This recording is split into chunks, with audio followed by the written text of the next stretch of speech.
सालों पहले फारस देश में अली बाबा और कासिम नाम के दो भाई रहते थे। पिता की मृत्यु के बाद से दोनों भाई मिलकर अपने पिता का व्यापार संभालते थे। बड़ा भाई कासिम बहुत लालची था। उसने धोखे से पूरा व्यापार हथियाकर अली बाबा को घर से निकाल दिया।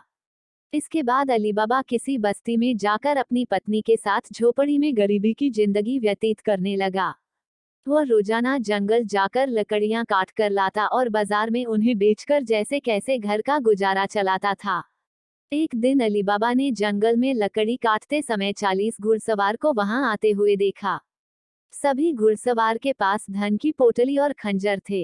यह देखकर वह समझ गया था कि ये सभी चोर हैं। अली बाबा एक पेड़ के पीछे छिपकर उन्हें देखने लगा। तभी सभी घुड़सवार एक पहाड़ के पास जाकर खड़े हो गए। तभी चोरों के सरदार ने पहाड़ी के सामने खड़े होकर बोला, खुल जा सिम सिम। इसके बाद पहाड़ में से एक गुफा का दरवाजा खुला। सारे घुड़सवार उस गुफा के अंदर चले गए। अंदर जाकर उन्होंने बोला, बंद हो जा सिम सिम, और गुफा का द्वार बंद हो गया। यह देख अली बाबा दंग रह गया।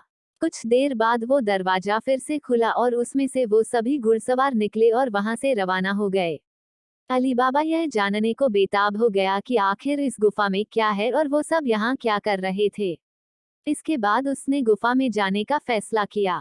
वो उस पहाड़ के सामने गया और बार बार चोरों के सरदार के शब्द बोलने लगा, खुल जा सिम सिम, खुल जा सिम सिम।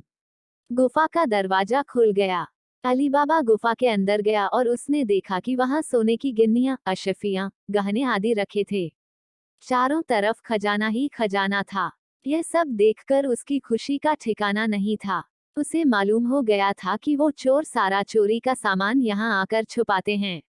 अली बाबा ने वहां से एक पोटली में सोने की अशफियां भरी और घर चला आया। घर जाकर अली बाबा ने इस पूरे किस्से के बारे में अपनी पत्नी को बताया। एक साथ इतनी सारी अशफियां देखकर उसकी पत्नी हैरान रह गई और अशफियों को गिनने बैठ गई। तभी अली बाबा ने बोला कि ये इतनी अशफियां हैं कि इन्हें गिनते गिनते रात हो जाएगी।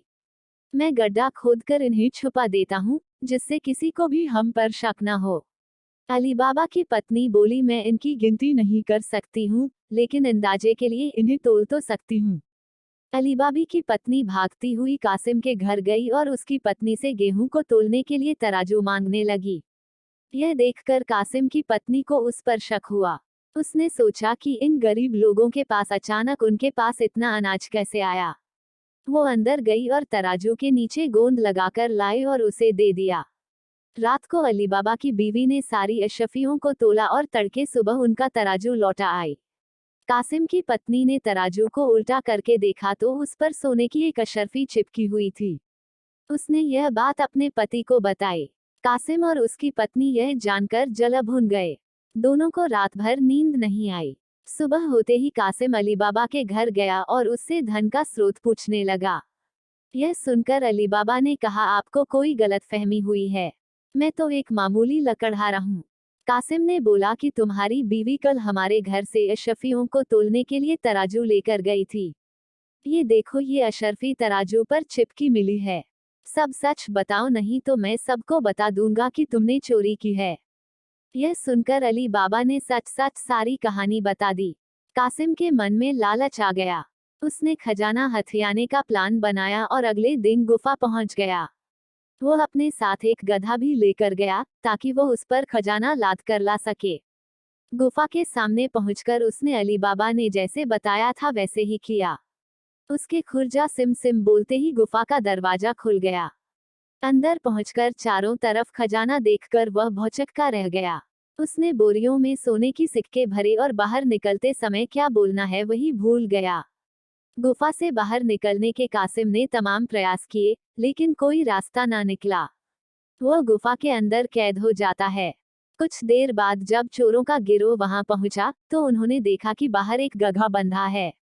वे समझ जाते हैं कि यहाँ कोई आया है। चोर अंदर जाते हैं और कासिम को ढूंढकर मार देते हैं। इधर जब कासिम घर नहीं पहुंचता तो उसकी पत्नी परेशान हो जाती है और अली बाबा के घर जाकर बड़े भाई को ढूंढ कर लाने के लिए बोलती है। अली बाबा ढूंढता हुआ गुफा के पास पहुंचा तो वहां उसने भाई के गधे को घास चरते हुए देखा। वह समझ जाता है कि कासिम अंदर गया था और चोरों ने उसे पकड़ लिया है। अली बाबा जब गुफा के अंदर गया तो उसे कासिम की लाश मिली।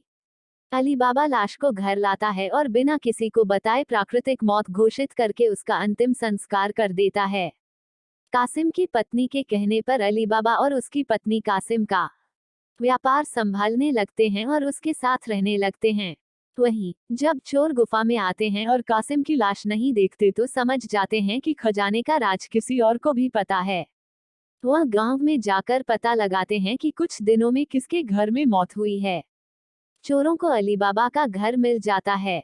चोर ने उसके घर के बाहर क्रॉस का निशान लगा दिया, जिससे रात के समय उन्हें उसका घर समझने में आसानी हो।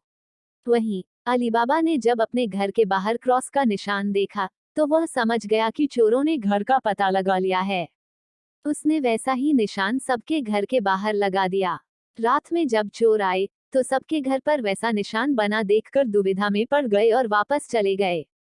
चोरों का सरदार चुप चुप बैठने वालों में से नहीं था। उसने उस मोहल्ले में अपने आदमी को भेजकर यह पता लगवाया कि हाल फिलहाल में कौन शख्स वहां अमीर हुआ है। इससे उसे अली बाबा के बारे में पता चला। उसने उसका घर अच्छे से पहचाना और रात के समय में तेल व्यापारी बनकर उसके घर पहुंचा। वो अपने साथ तेल के 40 पीपों को लेकर गया, जिसमें 39 में चोर और एक पीपा में तेल था। उसने सोचा कि रात में जब सब सो जाएंगे तो वो सब मिलकर अली बाबा को मार देंगे। उसने अली बाबा से दोस्ती की और रात को उसके घर पर ठहरने की इजाजत मांगी। अली बाबा ने उसको खाना खिलाया और रात को रुकने की इजाजत दे दी। अली बाबा की पत्नी को तेल के व्यापारी पर शक हुआ। उसने सारे पीपों को खटखटा कर देखा और वह समझ गई कि एक पीपा में तेल है और बाकी में आदमी है। उसने तभी एक तरकीब निकाली। उसने तेल वाले पीपे से तेल निकाला और गर्म कर बाकी पीपों में डाल दिया। सारे चोरों की मौत हो गई।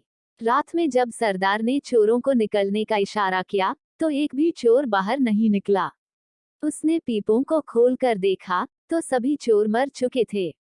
यह देखकर वह इतना डर गया कि अपनी जान को बचाने के लिए वह तुरंत वहां से भाग गया। सुबह अली बाबा की पत्नी ने ये सारी बात अली बाबा को बताई, जिसे जानकर वह बहुत खुश हुआ। अब उन 40 चोरों के सारे खजाने का अकेला मालिक अली बाबा था। वह देश का सबसे अमीर शख्स बन गया था और खुशी खुशी अपनी बीवी बच्चों के साथ रहने लगा। कहानी से सीख: लालच मनुष्य का दुश्मन है। लालच करने से सब काम खराब हो जाते हैं। इसलिए कभी भी लालच नहीं करना चाहिए। प्लीज लाइक करिएगा, सब्सक्राइब करिएगा और मुझे सपोर्ट करिएगा।